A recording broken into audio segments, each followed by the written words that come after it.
Hi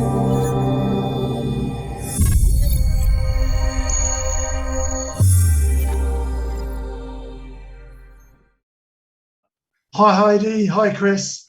Welcome to CCon. How you doing, Heidi? Fine, thanks. Thanks for having me here. You're welcome. So we're going to start this session off with a bit of Q&A with you, Heidi, just so that we can help the audience get an understanding of what dynamic reteaming is all about and what inspired you to do that. And really with that, that's kind of my first question. So what inspired you to write dynamic reteaming? Yeah, dynamic reteaming is essentially the idea that teams change, and it happens in a lot of different ways. And, as someone that's been in the industry for 20 plus years, I've worked on a lot of different teams at different companies. And one thing that I've noticed is the constant is change as opposed to team stability. And so how can we lean in and get better at handling, managing, catalyzing, dealing with team change? And then I was like, was this just my experience? I became curious. So I interviewed worldwide colleagues, wrote Dynamic Reteaming, and then the second edition with O'Reilly in 2020. Right. Okay. Cool.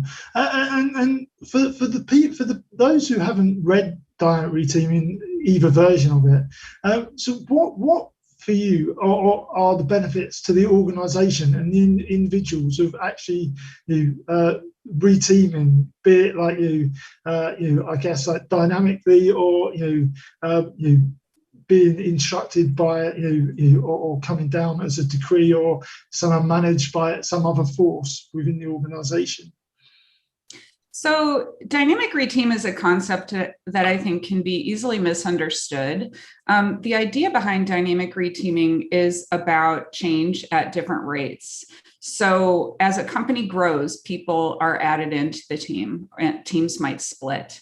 There are patterns to reteaming. So the book really, based on interviews and experiences, it identifies 5 patterns that might represent what team change is like in companies. So there's, for example, 1 by 1, a person joins a team or a person leaves a team, and team can be at different levels, like department level, company level, individual team level.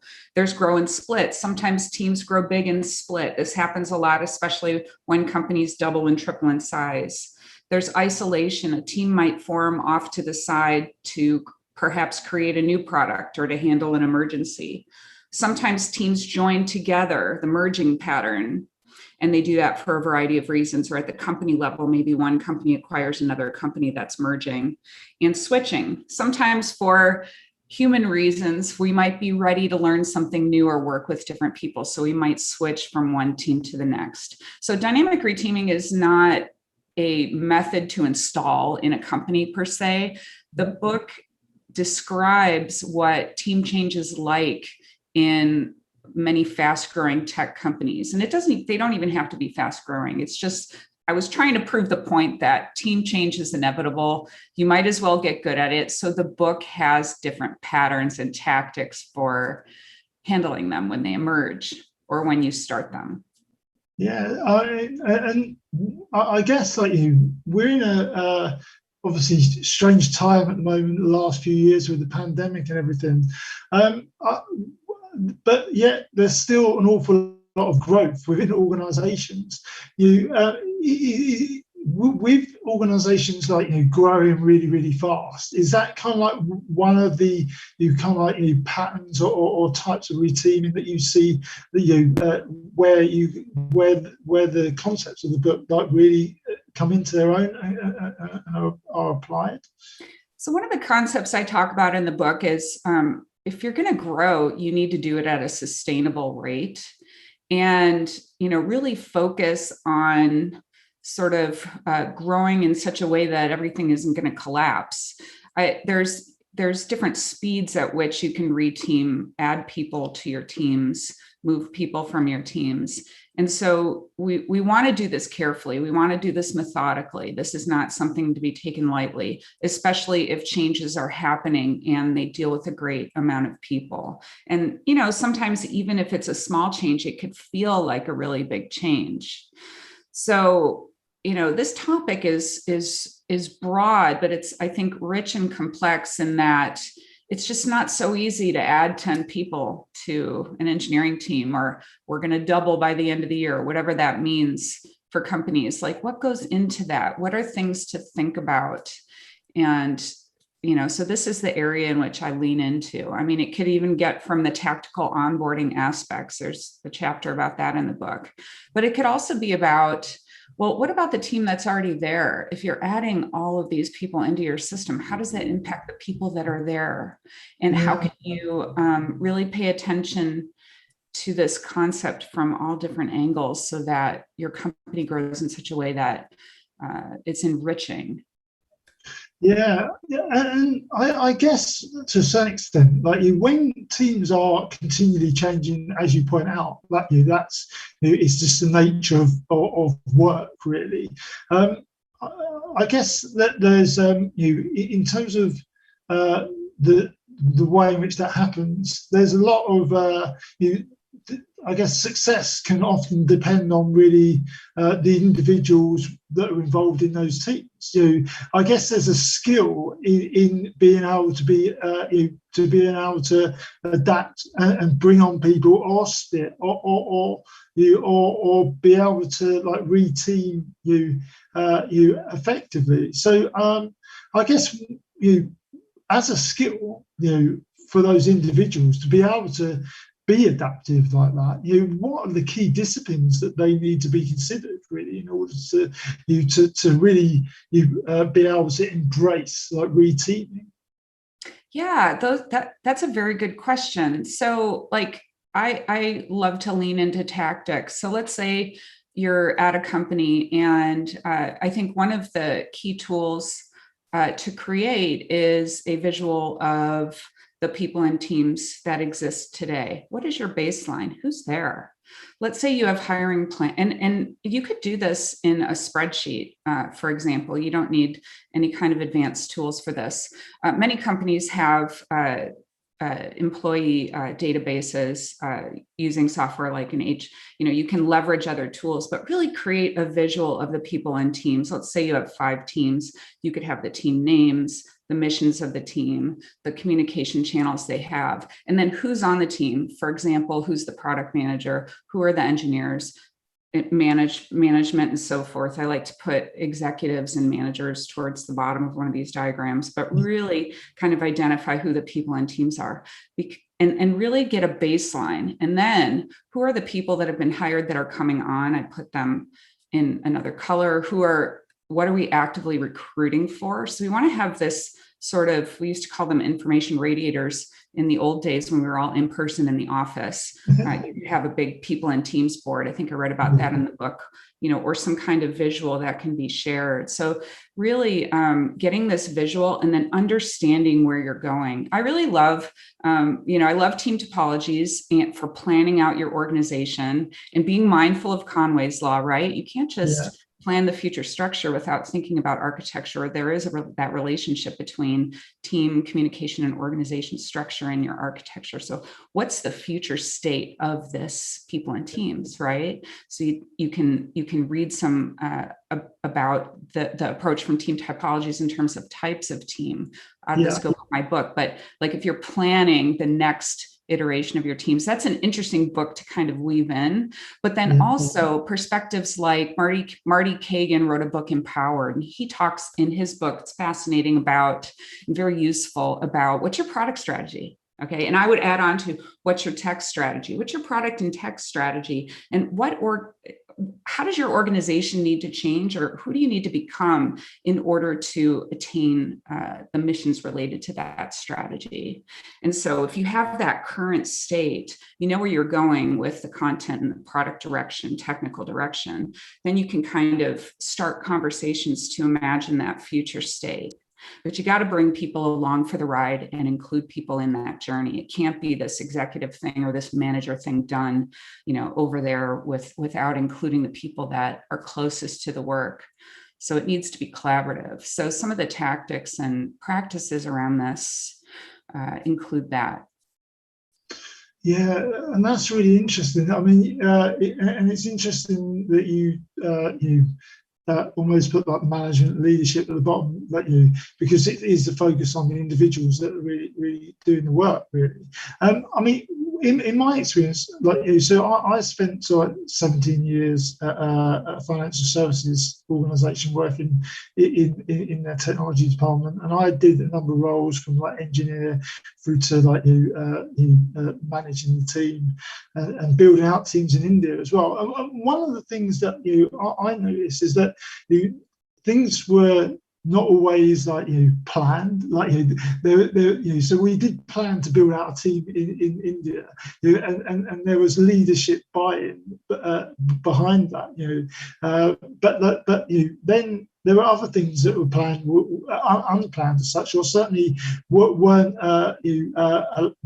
where we weren't allowed time for, in terms of like we had to ramp up really quickly, and get people up to speed as much as possible, and split teams. So I guess the question is there, like in those kind of like chaos situations, what are the things that are kind of like probably the things that we really have to focus on in order to sort of like get those teams up to speed as quickly as possible? Yeah, and that's a really good point, right? Because sometimes, so you can't always just have this perfect plan for, you're in this structure today, what are you going to be like tomorrow? Things come up, other changes need to be made. People come, people go. Sometimes we're surprised. I think the mindset of how do we reduce surprises so we can move along at a pace that that everyone involved can kind of be in with the minimum amount of stress is what you want to go for. It's not necessarily easy. You have to take things as they come. I think if you get your communication channels worked out in terms of how you communicate about change, team change, that could be one sort of scaffold or thing that makes it easier when things pop up. So you never want a case where suddenly someone arrives on a team or people are pulled off from here to work on this over there. We don't really want that. I mean, sometimes things come up and we need to address them. We have to just apply the best thinking that we can at the time with the people that we're with.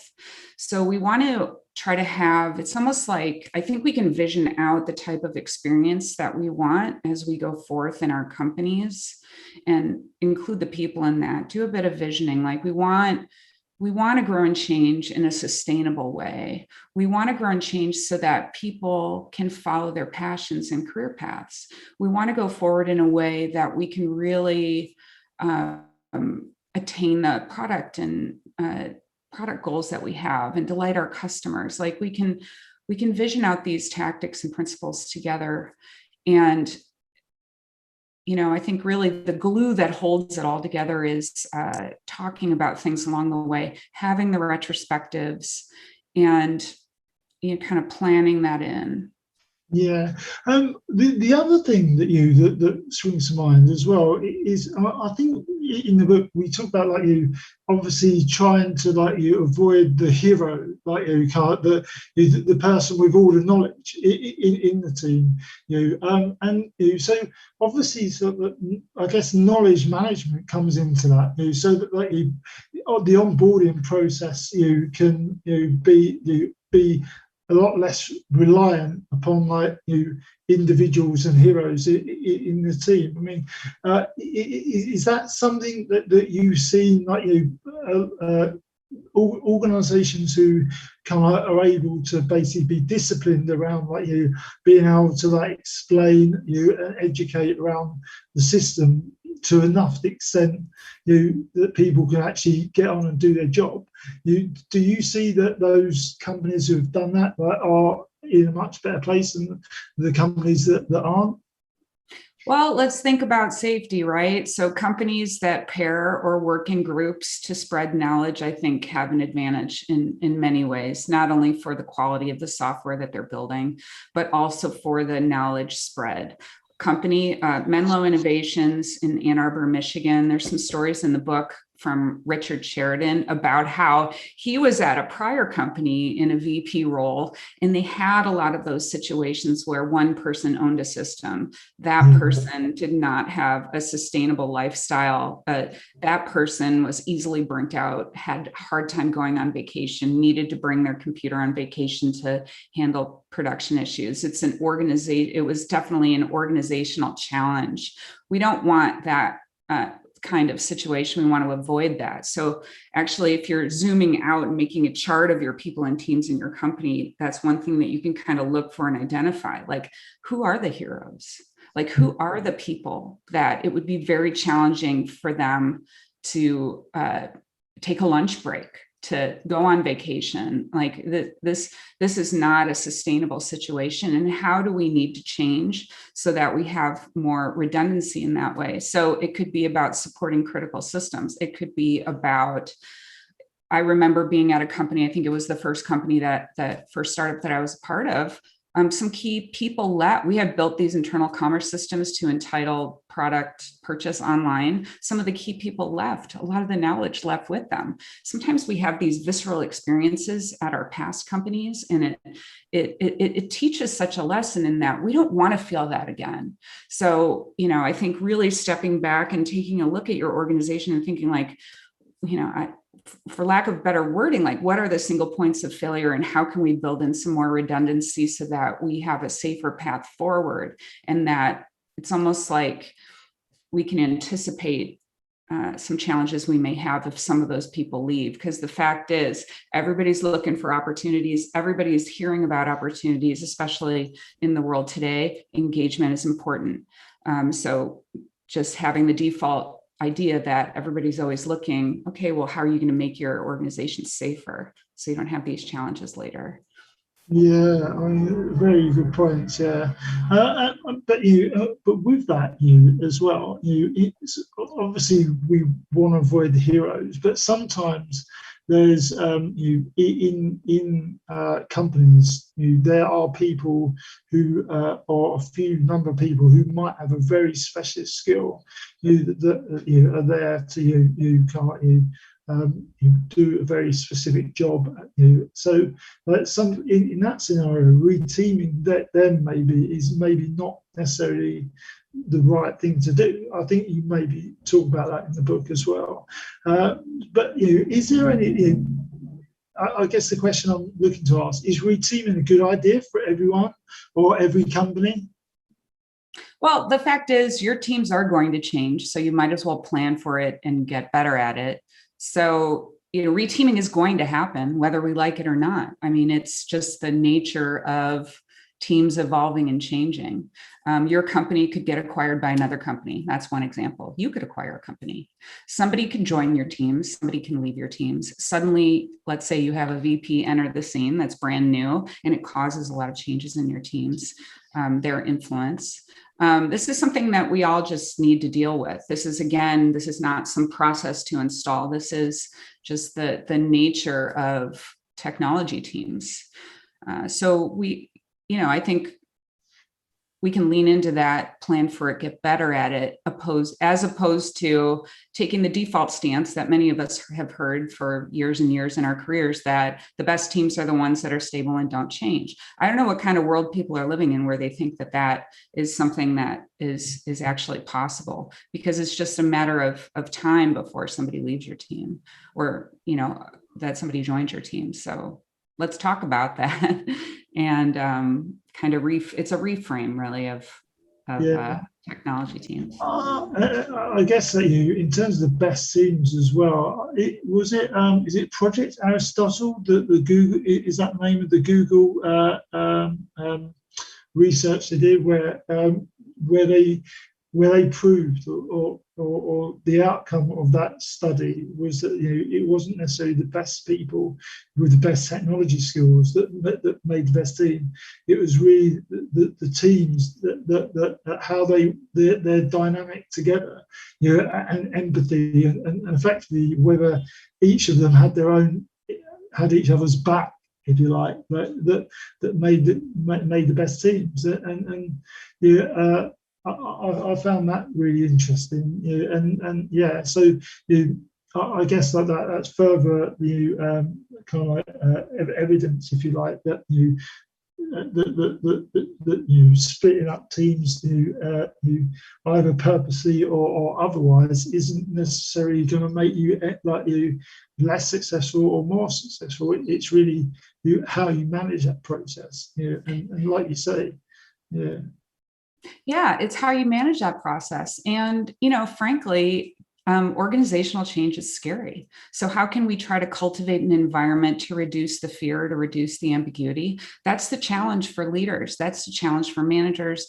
That's a challenge for teammates and team members. How can we foster a sense of belonging and inclusion where people can ask questions, where people aren't afraid to be themselves and to contribute? That's the challenge. And, frankly, it's harder when teams are changing a lot, when teams are changing really fast. I think, you might feel different flavors of reteaming depending on the company that you're at or the stage of the company life cycle that you're in. But yeah, I mean that, like, what is the vibe in California speak? What's the vibe or the feeling that you want to have in your company, and what do you want to cultivate? And so how can you tap into the sentiment of the people? I'm a big believer in engagement surveys and having this two-way communication to try to understand and build a better company together where people can fully contribute. That's the best for our customers. That's best for the industry and the people involved. But this is, it's not easy. And that's one of the other reasons I wrote this book. I find the whole thing fascinating because I think these are our lives. So how can we create an environment where everyone can thrive, everyone can be included, and we can really do like incredible stuff together that makes a difference? Yeah, definitely. And we try and follow the California vibes here in the UK as well. I think that's what it's all about at the end of the day, trying to have make the most out of your working lives. I mean, at the end of the day, you spend most of your time at work, so you want to be happy at the end of the day, and having the ability to experience like different things, and whether that's like moving around teams that is kind of in a structured way that Chris is going to talk about, or whether the decisions might be to something out of your control, or whether you're controlling them by actually deciding to move on to another company. As you say, that these are all things that are happen on a day-to-day basis. So yeah. Kind of the last couple of questions, really. As you know, I listened to your book on Audible, and I only got the first edition of that, and so I'm now going to buy the second edition at some stage in not too distant future, and find out what I missed. But I remember when I spoke to you last time, you mentioned that there's a lot that kind of like change or a lot of additions, and obviously Chris is in the second edition and not in the first. So what compelled you, I guess, to sort of write your second edition? Well, I was talking to an editor at O'Reilly, and they were interested in pursuing a second edition with me. And I had been thinking, well, gosh, there's so much that I've learned since I wrote the first edition of Dynamic Reteaming. And I really wanted to lean in to the second half of the book and to add some more tactics and practices. So like, I believe it's chapter 13, for example, has some very specific activities that engineers, coaches, managers can run with teams. So what do you do after your team has changed? Let's say maybe your team is split in half, any of the kinds of changes. Somebody has added maybe you're a new team. Like, what you want to do is become you want to get set as a team and gel as a team as fast as you can. So there's some specific tactics in there. I wanted to have more examples as well. So I interviewed some more people, Chris included, and I'm excited to hear the latest about Chris's story. But there's also some specific things about, all right, let's say you do have like your people and teams chart, and you want to plan with your colleagues, like, what does the next evolution of our teams look like? And you want to really plan it. There's some planning related materials in there. And I will say that there is an audio version on the O'Reilly platform. So we're trying to get that to Audible. Oh, good. Well, I look forward to that. Yeah, for sure. So yeah, last question for me really then before we kind of hand over to Chris to give his kind of case study / experience report. So I think we briefly touched upon this earlier, and we talked about team topologies. And actually, Matthew Skelton was the guy who recommended that I read your book. So I guess that you touched on a few points about how team topologies and dynamic reteaming complement each other, but could you elaborate on that a little bit? Yeah. So let's say you create that structure of people and teams that exist in your company today, then you can kind of take a look at your teams. They have a concept of like a stream-aligned team, an enabling team, a complicated subsystem team. And there's another kind the name is escaping me right now. Somebody can complex systems. I think. The complex systems team, enabling team, streamlined teams, let's say. So I don't go into specific functions of teams. I'm at a different level of abstraction. So if you're planning out, let's say you do have your people and teams, you can analyze them based on the types of teams and team topologies.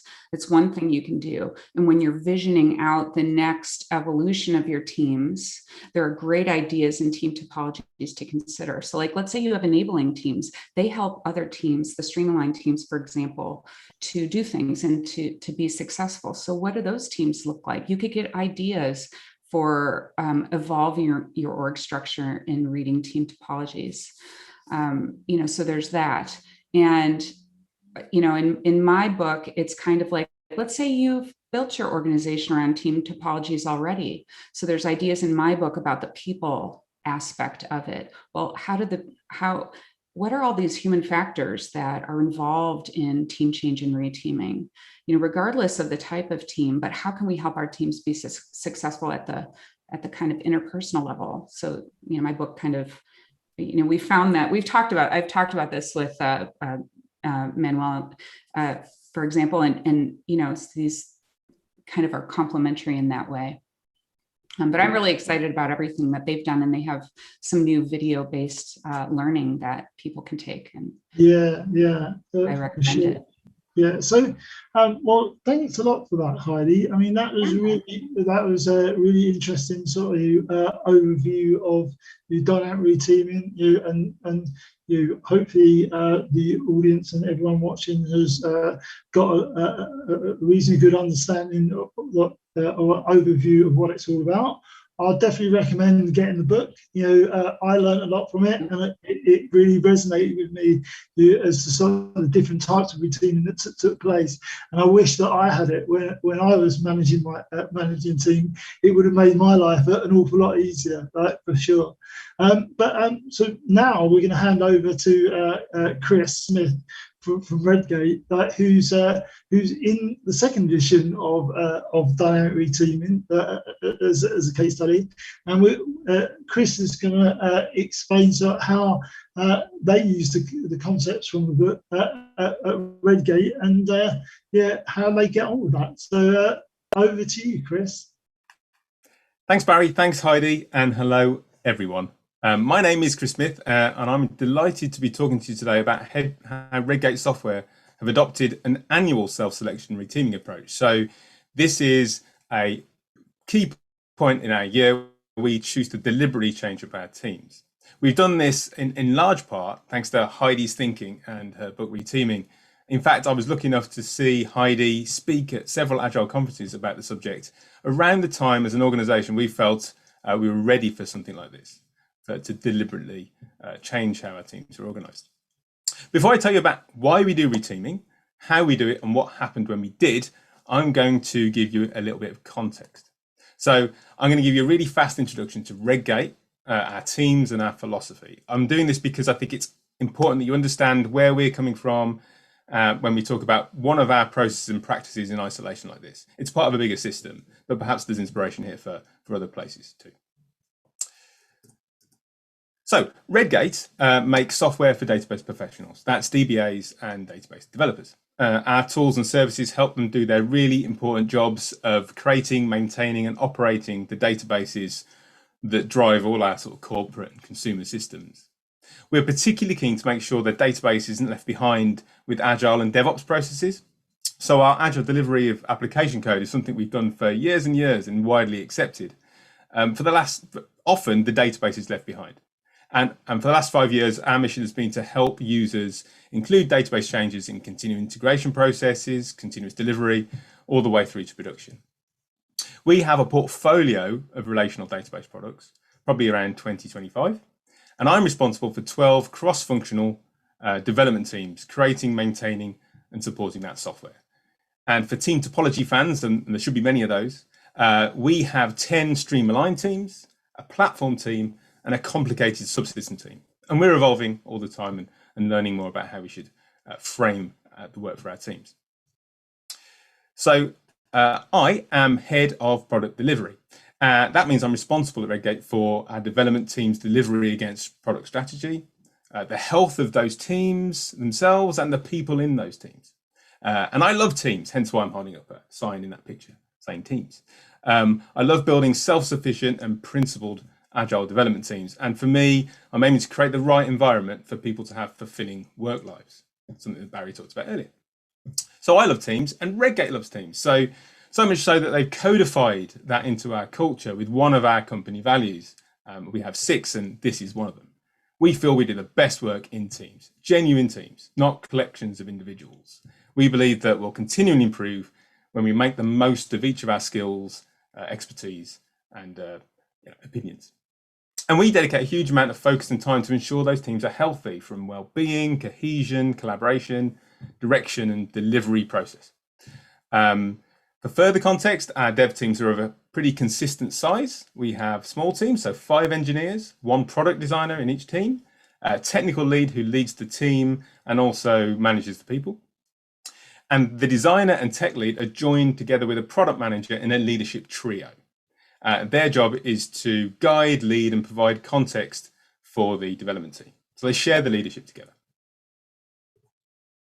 And we've been taking an agile approach for a long time, from 2008 at the latest, I suppose. We've inspected and adapted during that time. We've applied different aspects of Scrum, Kanban, Lean Startup, all the things. And we've taken that iterative approach to reteaming. So we've done deliberate annual reteaming 3 times so far, and each iteration we've been able to tune it and make it meet the needs of us and our business. So you're going to see that, and it's very much of Redgate and speaks to Redgate's needs. On that journey, it's led us to believe this, which is fundamental to our approach, which is why I mention it. We think the best way to make software products is by engaging teams empowered with freedom to act, clear purpose, and a drive to learn. It's certainly true for our situation in Redgate. And fans of Dan Pick's book, Drive, will clearly see, the threads of autonomy, mastery, and purpose there. Okay. So why did we come and how do we come to a deliberate approach to reteaming, changing our teams and team structure annually when we spend so much time and we put so much importance on those teams, making them effective and healthy? Why break that up? Well, first things started with teaming back at the tail end of 2018. We decided we want to make quite a big change to our team structure. And we're also noticing dysfunction within our very stable cross-functional teams that we've been working so hard to keep together. And as Heidi says, those teams have always changed. People have always left and joined, and we've had to sort of move people around. But we saw a fairly big change coming in 2018. And we decided actually we want to make the change this year in a different way than we tried before. So firstly, we wanted to change to invest more in some of the areas of our portfolio, less in other areas, and change focus of some teams. We tended to do this quite often. Once a year, our business would create a product strategy for the coming year, and that would require some amount of movement of focus of our development teams. So we wanted to be able to shift into this new format without having to do sort of ad hoc, laborious process that generally created upset in the organization, which we've seen a couple of times before and was probably in our future as well. We also wanted to break down silos and encourage wider connectedness. Now, we'd noticed those really strong autonomous teams with clear purpose weren't talking that much to each other. They were really strong in terms of developing their own processes and practices and innovations, but they weren't necessarily sharing, and teams were talking not as often as they should do. You'd mind things like duplication of components or features, but actually we could be sharing those. So we wanted to solve that this time. We also wanted to spread knowledge, best practice innovation, as I said. We had some really good pockets of new practice that were not being spread naturally, but also, and this is something that Barry and Heidi just had a conversation around, is we were creating deep expertise in people for certain areas and certain technologies. There's a variety of tech stacks available that we use throughout our product teams. And we were getting some people that have a very deep expertise either in the domain of the product or the technical solution, which actually made us more fragile. Although they were amazing, it was really hard for us to cope when one of those people left. We weren't very good at sharing that knowledge across the organization, and probably not that good in spreading it across the team. And also those experts could never move teams. They could never go and try something else because they were so important in the team they were embedded in. We also wanted to enable personal growth and development. Now, engineers, especially those that don't want to be a manager, see growth as developing that mastery, building skills and trying new challenges. And our stable teams were not providing as much as that as they could have. So those are the things we wanted to tackle when we deliberately changed up teams. Now, something that Heidi talks about, or at least inspired us with, was this idea of a freedom continuum with reteaming. So when you do reorganizations and reorganize your teams, it feels like you kind of have a choice. And out there, you'll see that you've got the side on the left where someone at the top has full control and makes all the decisions. They move people around their chessboard in an attempt to deliver the results they need. And they're highly qualified, highly experienced person, and they can even do it with the best intentions in mind, with a strong understanding of the desires and needs of their team and their team members, but all the control is there. They kind of make it happen. That approach can be really disempowering and demotivating for people in the teams, especially if not handled with extreme empathy. And on the other side, we have the full freedom, where team members can move where they like, split off to form new teams, decide to change things up whenever they want. And again, this approach can be really concerning for software organization leaders. I know I was one of them a few years ago. If people can just decide on their own that they can move teams, how will we ensure the teams will stay fit for purpose? What if one of our key teams simply goes away because everyone fancies a change? It could unwittingly cause damage to the overall company, and those are concerns. Now, we don't need to demonize either end of that spectrum, but there are significant advantages and disadvantages to each. And I think what Heidi's book taught me is that it's a false dichotomy to think that it's either this or this. We can find a balance, the two approaches. We can find a way to respect the principles of personal autonomy while ensuring that the needs of the teams, the business and the company are still met. And we can reduce the anxiety and pressure that might be felt by individuals being moved around by a machine, or managers feeling that actually they're not going to deliver what the business expects, and therefore, their job might be in risk. So Redgate are aiming for somewhere around about here. So let me tell you a bit about that. So why are we favouring further to the right, so further to the freedom? Well, it aligns with our principle that people will be most engaged when they have that autonomy, mastery, purpose. We really believe that, and if we say that, how can we be telling people with very little input where they go? We have to give them autonomy and actually call out the purpose of where they're going to see if that speaks to them.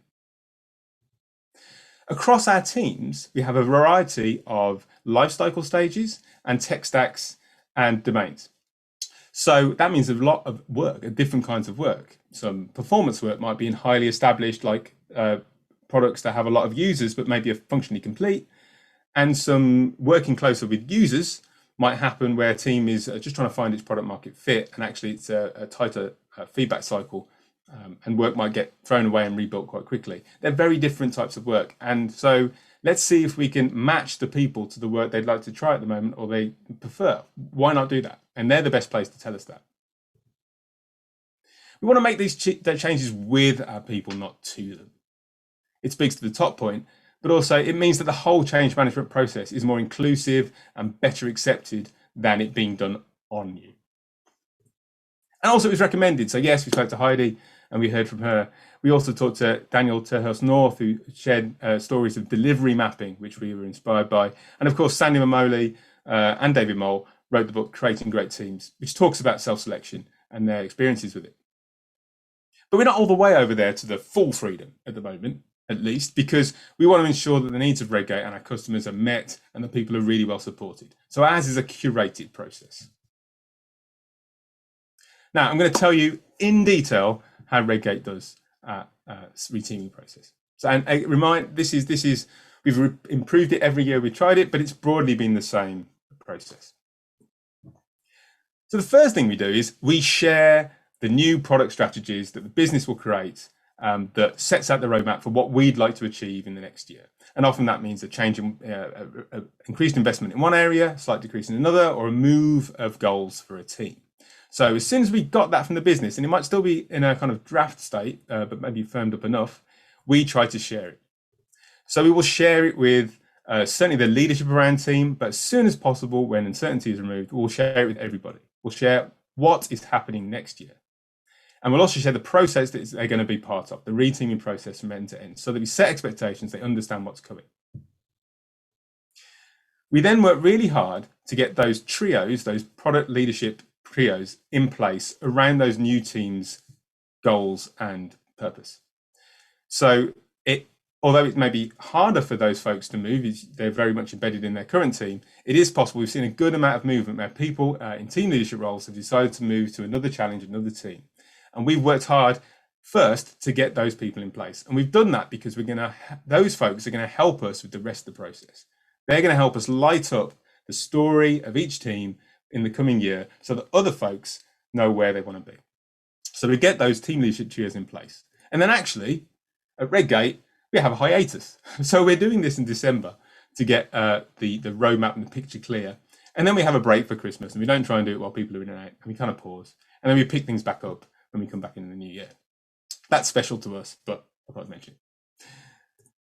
When we come back, the first goal that the trios have is to create a team charter. This is a lightweight canvas that will explain to everyone else what their team's going to be like in the next year, where it is on a team topology perspective, but also a load of other things. So this is an example of one of our charter templates. So they'll ask the team to talk about, remember, these are the trios and not the person at the top making the kind of product strategy. The trios back briefing. What's the purpose of this team? What's the impact it will have for Redgate? Maybe what do we own in terms of products and what don't we own? What's our strategy going to be? What are we trying to achieve? What will it be like in the team? Here you might hear from teams that really like mobbing, really like pairing. So if you join this team, be ready for that. We'll also talk about, you'll be a great fit for this team if you have these skills. If you have React, we're going to move into there. Or if you like speaking to users, if you like early stage products, we're going to light that up for you on this charter. And also the constraints, and this is important. This is the bit that says, look, we can't form a fit for purpose team unless we have these things. You know, we can't all have juniors. We need to have a couple of senior developers in here. We need to have 3 developers with experience of this product. And if you don't have that, this isn't going to work. So we encourage the team leaders to genuinely call out what they think are the minimum constraints they need for each of these teams. And they create these collaborative charters to share later on in the process. And they put their own stamp on it. This team, obviously, when we did this physically, they use their Post-it notes to sort of to expand the charter, put their faces on it. They try and light these up in different ways. Armed with all of these team charters, we then have a big open event where everyone's invited to come and see them there. When it was physical, they were posted on the walls. Obviously now it's a virtual process, but everyone can drop in and out of this large open session to really engage with the team charters, to find out more about the teams and what they'll be doing, to talk to the trios and be inspired by the work that they're describing. Really, really get to the bottom of what will be on the menu for them moving into team assignment. Once they've done that, we will spend time with every single person in this process, and that is a big investment, but it's worth it, to help them think through what they've seen. What are their preferences rather than their choices? What are their preferences for teams in the new year? And the important thing to mention here is you can choose to stay in the team you're in at the moment. That's totally fine. And there is value in that. There is value in saying, actually, my team are doing this thing. I really believe in that. I'm going to stay. The fact that you were asked and you had the option is an important psychological step. For other folks, they might feel they're ready for a move for whatever reason. And they will talk about, we'll ask them to tell us their first preference for a team, their second preference for a team, maybe even their third, and importantly, a why. Why are you asking for a move? Is it for personal development? Is it because you just want to change? Or do you want to stay because you really like the domain that you're working in? Having that why is a good thinking exercise for the person to go through, but also it helps us later on in the process when we need to kind of plug in the difficult parts of the team structure puzzle. Understanding why people are trying to make those moves mean that we can light up options they didn't necessarily think of. Perhaps somebody wants to move to work in a web tech area, but the team that they've selected as their first preference isn't available. We might know there's another team that's going to do some web work that they may be interested in because they've told us why they want to move. So anyway, we'll have those preferences from everybody. Then a group of software leadership folks, development managers in this case, get together and have that plan of where the business wants to go, where we want to invest, and all these preferences from different people, and we try and fit those together. So our goal here is to create an organization that's fit for purpose, where we can base membership as much as possible on people's preferences. We've been able to do that every time with relatively little difficulty, and I'm as surprised about that as you are. But we can do it, and we have done it. And so we've ended up with the team structure in place. We've shared where everyone's going, and we also had the team charters to explain to the rest of the business what the teams will own. And then we just make sure that we've planned workshops to help teams form. As Heidi says, we're going to do reteaming every year. We need to get good at it. We need to learn the skills. And there's some good examples in her book about how you might do some onboarding activities for new people, get good at those things, and then we go. So our new teams get into place, run those workshops, and off they go. And this year, it took us 15 working days to get from that, coming back from Christmas hiatus, to the teams being going in their new structure. And that wasn't 15 days where they didn't do any work. That's 15 days where they continued to work in their old teams while this was going on around them, most of the developers. And then we segued quite nicely at the end of that process to switch over into new teams and begin that forming. So that's how we do it. Now, just to call out the key points there, I think, on that. So our balanced approach to reteaming is we communicate openly and regularly throughout the process, give people as much information as possible about what's coming in terms of the teams, but also how it's going to work. We share the range of things that we need to achieve in the year and the things we think we need to achieve those. We coach everyone through the process of figuring out where they would like to be and why. And we collaboratively create that new team structure, basing team membership as much as possible, as I said, on preferences. And we spend a lot of time supporting new teams, new and changing teams to form quickly. So we tried reteaming. What happened? Well, it went really well. So we did it again, and then we did it again. So let me tell you a bit more about that. First thing to say is, as I've said, we were able to form the teams that we wanted. And we've been able to do that every time. It's a really key point. Like, we could do it. We could make those teams. But how many people join new teams really? And how much influence did they really have? Well, we've got some numbers on that. So in terms of percentages of engineers that were in a team that was their first preference, well, in the first year we tried this, 77% of engineers got their first team preference. Now remember, they could choose to stay in their current team, and that was fine. 97% of folks got one of their preferences, first, second, or third. And the number of people actually moving was 33%. A third of people moved within the development organization. I don't know what you were expecting. I don't know what I was expecting. I did not know. So 33% felt achievable, and it turns out to have been that. The following year we ran it, 83% managed to get their first preference. We were able to do that. And again, 97% got a first, second, or third. And bizarrely, 34%, nearly a third, moved. And then this year, which was a fully online process, 83% got their first choice, 98% got first, second, or third, and 37% moved this time. Now that's maybe a little bit inflated, at 37%, because we had a couple of teams combine, which was one of those merge activities that Heidi talked about, but they were generally in new teams. Once you've merged a team, it's a new team. So the people in new teams as we left the reteaming process. A third of people moved, but 2/3 of people stayed, and they reasserted themselves. They re-engaged with the goals of those teams. As I said before, I think there's value in that. Just to work through what that means, a third of people were moving over 3 years. Here's year 0. People are in their teams before we hit the first reteaming. And then a third of people move. So you can see that we still have a strong identity in each team. There's still quite a lot of blue in that top corner and green in the other corner. But knowledge you start to be sharing. People are moving. Relationships exist with people that you used to work with before. And then the next year, and I realise this is a simplified view, but the next year, a third of people move again. Again, further changes, lovely multicoloured aspect to many of these teams. But many teams now have a representation across 3 or 4 teams that worked before. Imagine if they were bringing their best practices and innovations with them. How good would those teams now be? And finally, a third again on top of that. Now in this one, I've taken away team 6 and I put in team 7, and that often happens as a new team with a clear slate. And that's quite a draw for people. So you'll often find that people move towards a brand new challenge where they can get in at the ground floor. So it will drive a bit of extra change. But bear in mind, we're doing all that and having all that movement while we're still delivering well and effectively. And it seems like a really valuable thing to have while we're still getting that. So how do members find reteaming? Well, we do feedback, as you can expect, a retrospective on the process. And of course, there's always areas to improve, but the general feeling was kind of this when we first did it. And I love this post-it, or these collection of post-its. It's great to feel involved in the process. We weren't being moved around arbitrarily like some huge machine.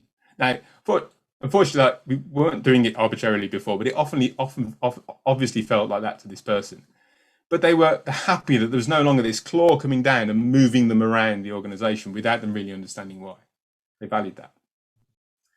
We couldn't really put post-it notes on a board for this year's reteaming because it was online, but we did send a survey around. We had a Likert scale survey, and you can see some of the results here. You haven't got time to read all that, I'm sure, but the main points I think are the vast majority of survey respondents were happy with the personal outcome from reteaming. That's 87% agreeing with that, nobody disagreeing with it. Respondents were comfortable with the shape of their team and they feel they've gelled quickly into that new team. As a group, we think this approach to giving people a strong influence over where they work is a good thing. But a significant portion of people, 39%, felt anxious about the reteaming process at some point. That's even though we've been really mindful of the anxiety caused by organizational change and why we offer that one-to-one coaching for every person, why we have pauses in the process. And I think the key point here is, as with any reorganization, self-selection or self-selection style reteaming will still generate anxiety for the participants. And it's paramount that we as leaders have a deep empathy for people throughout and considerate of that uncertainty and worry that it can cause. Try and reduce that anxiety as much as we can and reduce the window where it exists, where that uncertainty is there. It's not a reason not to do it. We're mindful of it, and we're hoping we can support people to reduce that again next year. So, after 3 years, what have been the longer term results? Well, this is what we've seen. Reteaming is now run of the mill. We've proven to the business that we can respond with agility to the needs of the company. So when they ask us to do different things each year, we can do it, and we can do it while still giving people a strong say over where they work. Changing your team has become normal. From an organization where people hardly ever moved, although we're open to it, no one asked to change teams before reteaming. Now, people do it as a matter of normal course. It's talked about openly. People might say, well, actually, in the middle of the year, they might say, well, I'm going to wait for reteaming and then I'm going to look for a new challenge. That's part of my personal development. And they can talk about it openly now. And we've seen that consistent amount of change each time we've done it, a third. I don't know if that's going to continue, but it's an interesting pattern so far. And of course, as Heidi says, the more you do it, the easier it is to do. Change is going to happen. You might as well get good at it. And while there's room for us to improve, we're definitely better.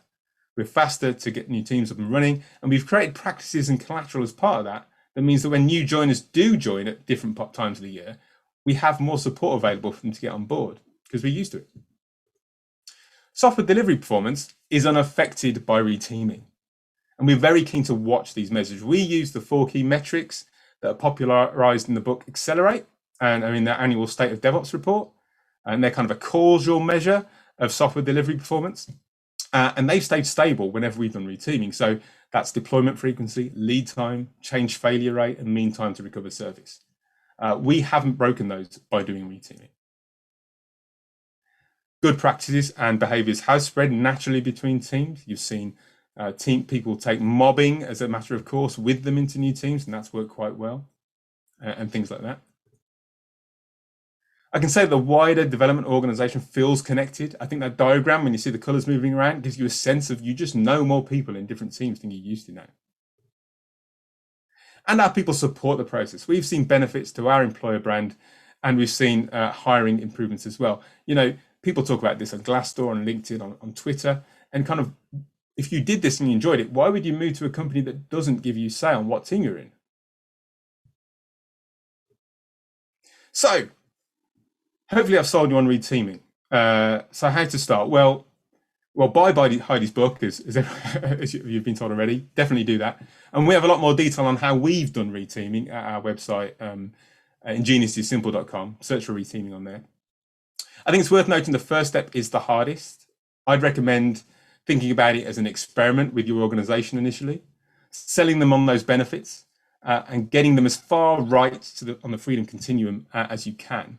But building in safety, like we have, maybe a coaching phase, maybe a pause point, or maybe making sure you shape those team charters so they really are very clear on what you need the teams to have in order for them to be fit for purpose. That way, everyone's more comfortable, both in the wider organization and in your teams, and really ready to give it a go. Okay, as I said, if you want to know more, visit us on ingeniouslysimple.com, and also feel free to contact me at 𝒃@redgate.com. Thanks, everyone. I'm sold. Yeah. Yeah, I mean, that was amazing. Yeah, I really enjoyed that, and that really, for me, highlighted the major benefits of it. I mean, Heidi, obviously you've been with Chris along a lot of his journey. What are your thoughts now that you've seen it sort of evolve? I think what Chris and team are doing at Redgate is very inspiring. It's a wonderful example of a way that a company has really tried to put the people first in determining their future organizational structure. And I think it's just wonderful and really inspiring. And it's fascinating to hear the changes in this approach over the years. And I think, just a lot of tactical information that people can learn from. So I really appreciate it, and it's fascinating. If that were me, like you, if I'd seen that, I'd be incredibly proud of the fact that your work has inspired Chris's organisation and many others to achieve that and make people's lives in those organisations a lot more fulfilling. So I think that's amazing that you've helped to do that. So I think that's really cool. I guess one of the questions, Chris, that I've got, you mentioned about people had anxiety around the reteaming process.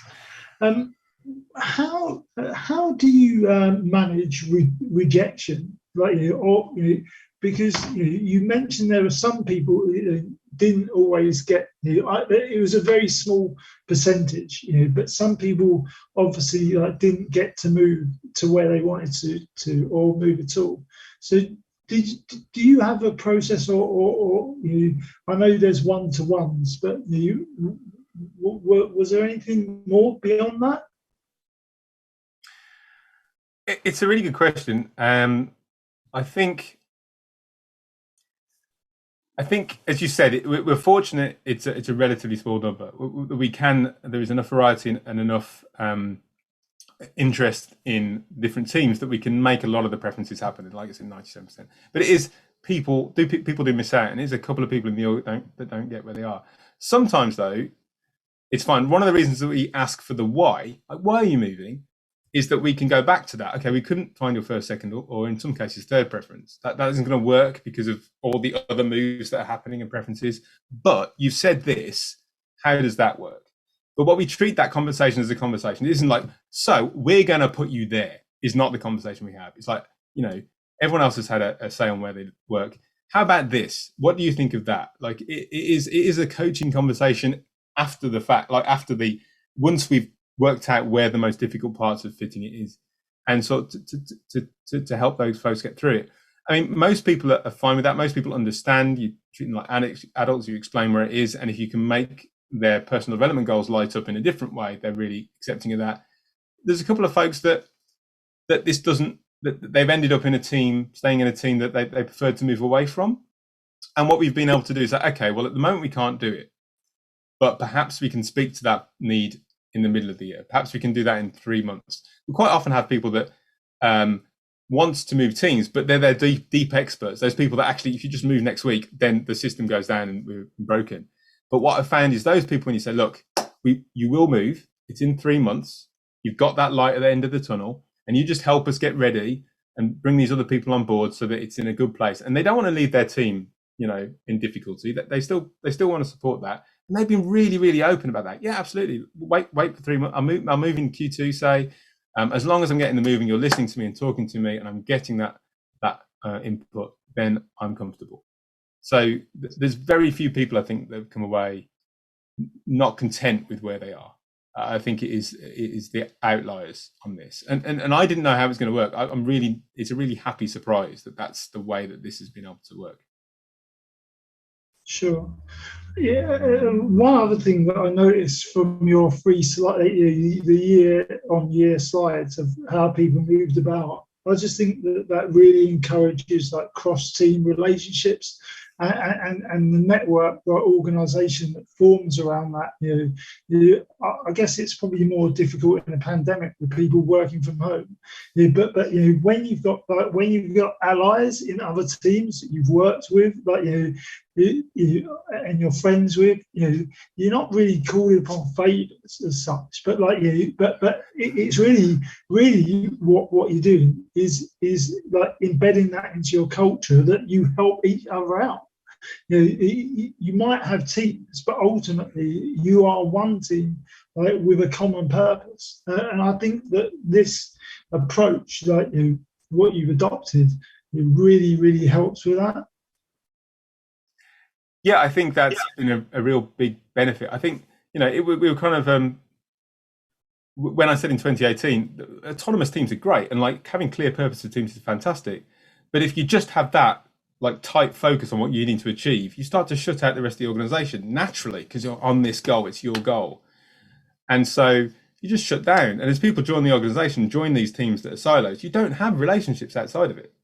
Not through doing anything nefarious, you just haven't needed to, so you've just cracked on. And what this has, as you said, that you've got an in to another team. So, that other team are doing a thing. I know Joe, I worked with him last week, I'll go and talk to him first. And people are naturally rely on those internal networks. And then from there, I'll expand and I'll talk to the tech lead and I'll talk to the product manager and I'll take that on. But they know someone in there, right?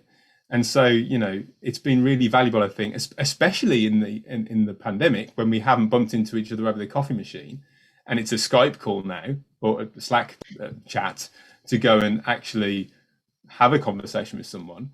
It's harder to just drop into a team area and have that chat. You've got to know someone that you can go and talk to. So I think that's been a benefit. Brilliant. Well, Heidi, Chris, we're going to open this up to the live audience now. I'm sure they've got a lot of questions and insights to ask and share. So I'm going to thank you on the pre-recorded part of this session. And between you and me, we'll see each other in a few weeks.